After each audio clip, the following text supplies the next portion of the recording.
ಒಂದು ಕ್ಷಣ ಯೋಚನೆ ಮಾಡಿ, ನಮಗೆ ಅತ್ಯಂತ ಸುರಕ್ಷಿತ ಅನ್ನಿಸೋ ನಮ್ಮದೇ ಮನೆ ಒಮ್ಮೊಮ್ಮೆ ಒಂದು ಜೈಲಿನ ಥರ ಫೀಲ್ ಆದ್ರೆ ಹೇಗಿರುತ್ತೆ? ರಕ್ಷಣೆ ಮಾಡೋ ಕಾಳಜಿನೇ ಉಸಿರುಗಟ್ಟಿಸಿದ್ರೆ ಏನಾಗುತ್ತೆ ಅಂತ ಈ ಕಥೆ ನಮ್ಮನ್ನ ಕೇಳುತ್ತೆ. ಸರಿ, ಈಗ ನೇರವಾಗಿ ವಿಷಯಕ್ಕೆ ಬರೋಣ. ಇಲ್ಲಿ ಎರಡು ಬೇರೆ ಬೇರೆ ಪ್ರಪಂಚಗಳೇ ಇವೆ. ಒಂದ್ ಕಡೆ ಅಪ್ಪನ ಸಿಕ್ಕಾಪಟ್ಟೆ ಸ್ಟ್ರಿಕ್ಟ್ ಆದ ರೂಲ್ಸ್, ಅದೇ ಈ 4 ಗೋಡೆಗಳು. ಇನ್ನೊಂದ್ ಕಡೆ ಪಲ್ಲವಿಯ ಸೀಕ್ರೆಟ್ ಡೈರಿ. ಆ ಡೈರಿಯೊಳಗೆ ಏನೇನಿದೆ ಗೊತ್ತಾ? ಗೋವಾ ಟ್ರಿಪ್ ಹೋಗ್ಬೇಕು, ಬುಲೆಟ್ ಓಡಿಸ್ಬೇಕು, ಮಾಡರ್ನ್ ಬಟ್ಟೆ ಹಾಕ್ಬೇಕು ಅನ್ನೋ ಬಣ್ಣ ಬಣ್ಣದ ಕನಸುಗಳಿವೆ. ಅಂದ್ರೆ ಹೊರಗಡೆ ಸಣ್ಣ ಸದ್ದಿಗೂ ಬೆಚ್ಚಿ ಬೀಳೋ ಹುಡುಗಿ ಒಳಗಡೆ ಎಂಥ ಫ್ರೀಡಮ್ಗೋಸ್ಕರ ಕಾಯ್ತಾ ಇದ್ದಾಳಲ್ವಾ? 22. ಖಂಡಿತ ಇದೊಂದು ಬರೀ ನಂಬರ್ ಅಲ್ಲ. ಪಲ್ಲವಿ ತನ್ನ ಸ್ವಂತ ಮನೆಯಲ್ಲೇ ತನ್ನ ಆಸೆಗಳನ್ನೆಲ್ಲ ಸಾಯಿಸ್ಕೊಂಡು ಒಂಥರ ಜೈಲ್ನಲ್ಲಿದ್ದ ಹಾಗೆ ಕಳೆದ ವರ್ಷಗಳಿವು. ಇಷ್ಟು ವರ್ಷಗಳ ಕಾಲ ಪಟ್ಟ ಆ ಉಸಿರುಗಟ್ಟೋ ಫೀಲಿಂಗ್ ಇದೆಯಲ್ಲ, ಅದೇ ಅವಳ ಮುಂದಿನ ದೊಡ್ಡ ನಿರ್ಧಾರಕ್ಕೆ ಕಾರಣ ಆಗುತ್ತೆ. ಅವಳ ಮನಸ್ಸಿನ ಪಾಡು ಹೇಗಿತ್ತು ಅಂತ ಅವಳ ಈ ಮಾತಲ್ಲೇ ಗೊತ್ತಾಗುತ್ತೆ. ಅಪ್ಪ ಹಾಕಿರೋ ಈ 4 ಗೋಡೆಗಳ ಮಧ್ಯೆ ನನ್ನ ಆಸೆಗಳೆಲ್ಲ ಉಸಿರುಗಟ್ಟುತ್ತಿವೆ. ನನಗೂ ಒಮ್ಮೆ ಹಕ್ಕಿ ಥರ ಹಾರಬೇಕು ಅನ್ನೋ ಆಸೆ ಇದೆ. ಎಷ್ಟೊಂದು ಭಯ, ಆದ್ರೂ ಒಳಗಡೆ ಎಂಥ ಒದ್ದಾಟ ಇದೆ ನೋಡಿ. ಭಾಗ 1. ಪ್ರೇರಕ ಬಾಡಿಗೆದಾರ ಕಿರಣ್ ಪ್ರವೇಶ. ಆ ಬಾಡಿಗೆದಾರ ಬೇರೆ ಯಾರೂ ಅಲ್ಲ, ಅವನೇ ಕಿರಣ್. ರಾಯಲ್ ಎನ್ಫೀಲ್ಡ್ ಬುಲೆಟ್ ಮೇಲೆ ಸಖತ್ ಸ್ಟೈಲಿಶ್ ಆಗಿ ಎಂಟ್ರಿ ಕೊಡ್ತಾನೆ.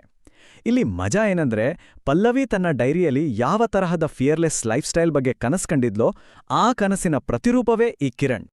ಆದ್ರೆ ಈ ಎಂಟ್ರಿ ಅಪ್ಪನಿಗೆ ಸ್ವಲ್ಪನೂ ಇಷ್ಟ ಆಗಲ್ಲ. ಅವರೆಷ್ಟು ಓವರ್ ಪ್ರೊಟೆಕ್ಟಿವ್ ಅಂದ್ರೆ, ನೋಡ್ ಪಲ್ಲವಿ, ಆ ಬಾಡಿಗೆದಾರನ ಹತ್ರ ಸುಳಿಯಬೇಡ, ಅವನ ಕಡೆ ಕಣ್ಣೆತ್ತಿ ನೋಡಿದ್ರೂ ನಿನ್ನ ಕಾಲು ಮುರ್ತೀನಿ ಅಂತ ಖಡಕ್ ವಾರ್ನಿಂಗ್ ಕೊಡ್ತಾರೆ. ಬಟ್ 22 ವರ್ಷಗಳಿಂದ ಅದುಮಿಟ್ಟಿದ್ದ ಆಸೆ ಅಷ್ಟು ಸುಲಭವಾಗಿ ಸಾಯುತ್ತಾ? ಇಲ್ಲ. ಅಪ್ಪ ಮನೇಲಿಲ್ಲದ ಟೈಮ್ ನೋಡಿ ಪಲ್ಲವಿ ತನ್ನ ಲೈಫ್ನ ಅತೀ ದೊಡ್ಡ ರಿಸ್ಕ್ ತಗೋತಾಳೆ. ಯಾರಿಗೂ ಗೊತ್ತಾಗದ ಹಾಗೆ ಮೆಲ್ಲಗೆ ಮೇಲೆ ಹೋಗಿ ತನ್ನ ಸೀಕ್ರೆಟ್ ಡೈರಿನ ಕಿರಣ್ಗೆ ತೋರಿಸಿ, ಪ್ಲೀಸ್ ನನ್ನ ಕನಸುಗಳನ್ನು ನನ್ಸ್ ಮಾಡೋಕ್ಕೆ ಹೆಲ್ಪ್ ಮಾಡು ಅಂದ ಕಣ್ಣೀರ್ ಹಾಕ್ತಾ ಬೇಡ್ಕೋತಾಳೆ. ಇದು ಅವಳಿಟ್ಟ ಮೊದಲ ಧೈರ್ಯದ ಹೆಜ್ಜೆ. ಇದಕ್ಕೆ ಕಿರಣ್ ಕೊಟ್ಟ ರೆಸ್ಪಾನ್ಸ್ ಇದೆಯಲ್ಲ, ಅದು ಕಥೆಗೆ ಹೊಸ ಟ್ವಿಸ್ಟ್ ಕೊಡುತ್ತೆ. ಸರಿ ಪಲ್ಲವಿ, ನಿನ್ನ ಈ ಮಿಷನ್ ಇಂಪಾಸಿಬಲ್ಗೆ ನಾನು ಸಾಥ್ ಕೊಡ್ತೀನಿ. ಅದೇ ನೆನ್ಪಿರ್ಲಿ, ಇದೆಲ್ಲ ನಡೆಯೋದು ಮಧ್ಯರಾತ್ರಿ ಮಾತ್ರ ಅಂತಾನೆ. ಅಲ್ಲಿಗೆ ಒಂದು ಕ್ರೇಜಿ ಅಡ್ವೆಂಚರ್ ಶುರುವಾಗುತ್ತೆ. ಭಾಗ 2. ಮಧ್ಯರಾತ್ರಿಯ ಬಂಡಾಯ, ಅಂದ್ರೆ ಆಸೆಗಳ ಈಡೇರಿಕೆ. ಈ ಮಧ್ಯರಾತ್ರಿಯ ಆಟ ಹೇಗೆ ಬಿಲ್ಡ್ ಆಗುತ್ತೆ ಅಂತ ನೋಡೋಣ ಬನ್ನಿ. ಕರೆಕ್ಟಾಗಿ ರಾತ್ರಿ 12 ಗಂಟೆಗೆ ಶಾರ್ಟ್ ಡ್ರೆಸ್ ಹಾಕ್ಕೊಂಡು ರೀಲ್ಸ್ ಮಾಡೋದು, 1 ಗಂಟೆಗೆ ಪಾನಿಪುರಿ ತಿನ್ನೋದು, 2 ಗಂಟೆಗೆ ಫೋಟೋಶೂಟ್ ಮತ್ತು 3 ಗಂಟೆಗೆ the most dangerous and exciting Bullet ride. ಪ್ರತಿಯೊಂದು ಹೆಜ್ಜೆನೂ ಅವಳ ಥ್ರಿಲ್ ಜೊತೆಗೆ ಸಿಕ್ಕಿಬಿಡೋ ರಿಸ್ಕಂದ ಕೂಡ ಜಾಸ್ತಿ ಮಾಡ್ತಾ ಹೋಗುತ್ತೆ. ಗೊತ್ತಾ, ಈ ಸಣ್ಣ ಸಣ್ಣ ಬಂಡಾಯಗಳು ಬರೀ ಅವಳ ಆಸೆನ ಅಷ್ಟೇ ಈಡೇರಿಸಲ್ಲ, ಅವಳೊಳಗಿದ್ದ ಕಾನ್ಫಿಡೆನ್ಸನ್ನ ಕೂಡ ಹೊರಗೆ ತರುತ್ತೆ. ಕತ್ತಲಲ್ಲಿ ಒಂದು ಬೆಕ್ಕು ಜಿಗದಾಗ ಹೆದರಿ ಕಿರಣ್ನ ಅಪ್ಕೊಳ್ಳುವಾಗ ಅವಳು ಅಂದುಕೊಂಡಷ್ಟು ವೀಕಲ್ಲ ಅಂತ ಕಿರಣ್ ರಿಯಲೈಸ್ ಮಾಡಿಸ್ತಾನೆ. ಈ ಸಪೋರ್ಟ್, ಈ ಕಾಳಜಿನೇ ಅವರಿಬ್ಬರ ಮಧ್ಯೆ ಪ್ರೀತಿ ಹುಟ್ಟೋಕೆ ಕಾರಣ ಆಗುತ್ತೆ. ಭಾಗ 3. ಆಘಾತಕಾರಿ ಕ್ಲೈಮ್ಯಾಕ್ಸ್, ಅಪ್ಪನಿಗೆ ಎಚ್ಚರ. ಪಲ್ಲವಿಯ ಕೊನೆಯ ಆಸೆ ಅದೇ ಬುಲೆಟ್ ರೈಡ್ ಅಲ್ವಾ? ಬೈಕ್ ಸ್ಟಾರ್ಟ್ ಮಾಡಿದ ತಕ್ಷಣ ಆ ಡಬ್ ಡಬ್ ಸೌಂಡ್ ಬರ್ತಲ್ಲ, ಅದಕ್ಕೆ ನೇರವಾಗಿ ಅಪ್ಪನಿಗೆ ಎಚ್ಚರ ಆಗಿಬಿಡುತ್ತೆ. ಕಿಟಕಿಯಿಂದ ನೋಡಿ ಶಾಕ್ ಆದ ಅಪ್ಪ ನೇರವಾಗಿ ರಸ್ತೆಗೆ ಓಡಿಬಂದು ಕಿರಣ್ ಕಾಲರ್ ಇಡ್ತಾರೆ.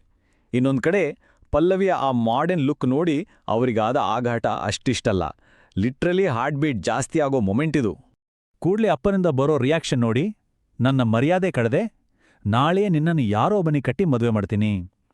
ಸಮಾಜದ ದೃಷ್ಟಿಯಲ್ಲಿ ತಮ್ಮ ಗೌರವ ಉಳಿಸ್ಕೊಳ್ಳಕ್ಕೆ ಆ ಕ್ಷಣದಲ್ಲಿ ಅವರಿಗೆ ಅದೇ ಒಂದು ದಾರಿ ಅಂತ ಅನ್ನಿಸುತ್ತೆ. ಭಾಗ 4. ಪಲ್ಲವಿಯ ವಿಶ್ವರೂಪ, ಅಂದರೆ ಧೈರ್ಯದ ಮಾತುಗಳು. ಆದರೆ ಪಲ್ಲವಿ ಈಗ ಹಳೆ ಪಲ್ಲವಿ ಆಗಿರ್ಲಿಲ್ಲ. ಸಾಕು ನಿಲ್ಸಿಯಪ್ಪ, 22 ವರ್ಷಗಳಿಂದ ನನ್ನನ್ನ ಜೈಲ್ನಲ್ಲಿಟ್ಟಿದಿರಿ, ನನಗೆ ಸ್ವತಂತ್ರವಾಗಿ ಬದುಕಲು ಕಲಿಸಲಿಲ್ಲ, ಬರೀ ಭಯಪಡೋದನ್ನ ಕಲಿಸಿದ್ರಿ. ತನ್ನೆಲ್ಲ ನೋವು ಆಕ್ರೋಶ ಒಟ್ಟಿಗೆ ಸೇರಿ ಜ್ವಾಲಾಮುಖಿ ಥರ ಸ್ಫೋಟ ಆಗುತ್ತೆ. ಅವಳು ಫೈನಲ್ ಆಗಿ ತನ್ನ ಮನಸ್ಸಿನ ಮಾತನ್ನ ಧೈರ್ಯವಾಗಿ ಹೇಳ್ತಾಳೆ. ಸೊ ಇಲ್ಲಿನ ಕ್ರೂಷಿಯಲ್ ಪಾಯಿಂಟ್ ಏನಂದ್ರೆ, ಅವಳ ಆ ಅಲ್ಟಿಮೇಟ್ ನಿರ್ಧಾರ, ನನಗೆ ನಿಜವಾಗಿ ಬದುಕೋ ಧೈರ್ಯ ಕೊಟ್ಟಿದ್ದೆ ಕಿರಣ್ ಅಂತ ಬಲವಾಗಿ ನಿಂತುಕೊಡ್ತಾಳೆ. ಮದುವೆ ಆದ್ರೆ ಅದು ಕಿರಣ್ ಜೊತೆನೇ, ಇಲ್ಲದಿದ್ರೆ ಸಾಯೋಕ್ಕೂ ರೆಡಿ ಅನ್ನೋ ಅವಳ ಕಾನ್ಫಿಡೆನ್ಸ್ ಇದೆಯಲ್ಲ, ಅವಳು ಮಾನಸಿಕವಾಗಿ ಎಷ್ಟು ಸ್ಟ್ರಾಂಗ್ ಆಗಿದ್ದಾಳೆ ಅನ್ನೋದನ್ನ ಪ್ರೂವ್ ಮಾಡುತ್ತೆ. ಭಾಗ 5. ಅಂತಿಮ ಪಾಠ. ಪಲ್ಲವಿಯ ಈ ಧೈರ್ಯ ನೋಡಿ ಅಪ್ಪನಿಗೆ ಅಂತಿಮವಾಗಿ ರಿಯಲೈಸ್ ಆಗುತ್ತೆ. ಬಹಳ ಬೇಸರದಿಂದ, ಕ್ಷಮಿಸು ಮಗಳೇ, ನಿನ್ನನ್ನು ರಕ್ಷಿಸೋ ನೆಪದಲ್ಲಿ ನಿನ್ನ ಕನಸುಗಳನ್ನೇ ಕೊಂದಿದ್ದೆ ಅಂತ ಹೇಳ್ತಾರೆ. ಪ್ರೀತಿಯ ಹೆಸರಿನಲ್ಲಿ ತಾವೇ ಅವಳನ್ನ ಹೇಗೆ ಕಟ್ಟಿಹಾಕಿದ್ವಿ ಅಂತ ಒಪ್ಕೊಳ್ಳೋದ್ರ ಜೊತೆಗೆ ಅವಳ ದಿಟ್ಟತನಕ್ಕೆ ಅವರು ಹೆಮ್ಮೆ ಕೂಡ ಪಡ್ತಾರೆ. ಈ ಕಥೆ ನಮಗೆ ಬಹಳ ಅದ್ಭುತವಾದ ಪಾಠ ಕಲಿಸ್ತೆ. ನಮ್ಮ ಮನೆಗಳು ಮಕ್ಕಳಿಗೆ ಪ್ರೀತಿಯ ಗೂಡಾಗಬೇಕೇ ಹೊರತು ಉಸಿರುಗಟ್ಟಿಸುವ ಜೈಲಾಗಬಾರ್ದು. ಕೇವಲ ರೆಸ್ಟ್ರಿಕ್ಷನ್ಸ್ ಹಾಕೋದ್ರ ಬದಲು ಜಗತ್ತನ್ನ ಎದುರಿಸೋ ಧೈರ್ಯ ತುಂಬೋದು ಬಹಳ ಮುಖ್ಯ. ಆ್ಯಂಡ್ ಮೋಸ್ಟ್ ಇಂಪಾರ್ಟೆಂಟ್ಲಿ, ಮನೆಯರ ಜೊತೆಗಿನ ಮುಕ್ತವಾದ ಮಾತುಕತೆ ಇದೆಯಲ್ಲ, ಅದೇ ನಿಜವಾದ ರಕ್ಷಾ ಕವಚ. ಕೊನೆಯದಾಗಿ ನಾವೆಲ್ಲರೂ ಯೋಚನೆ ಮಾಡಬೇಕಾದ ಒಂದು ವಿಚಾರ ಇದೆ. ನಮ್ಮ ಸ್ವಂತ ಪ್ರೊಟೆಕ್ಟಿವ್ ನೇಚರ್ ನಮಗೆ ಅತಿ ಹೆಚ್ಚು ಇಷ್ಟವಾದವರನ್ನೇ ಸೈಲೆಂಟಾಗಿ ಉಸಿರುಗಟ್ಟಿಸ್ತಿದ್ಯಾ? ಈ ಒಂದು ಪ್ರಬಲವಾದ ಪ್ರಶ್ನೆಯೊಂದಿಗೆ ಇವತ್ತಿನ ಈ ಎಕ್ಸ್ಪ್ಲೇನರ್ ಅನ್ನ ಇಲ್ಲಿಗೆ ಮುಗಿಸ್ತಾ ಇದ್ದೀನಿ. ನಮ್ಮ ಸಂಬಂಧಗಳನ್ನ ಇನ್ನಷ್ಟು ಅರ್ಥಪೂರ್ಣ ಮಾಡ್ಕೊಳ್ಳೋಕ್ಕೆ ಈ ಕತೆ ಖಂಡಿತ ಇನ್ಸ್ಪೈರ್ ಮಾಡುತ್ತೆ ಅನ್ಕೋತೀನಿ. ನಮಸ್ಕಾರ.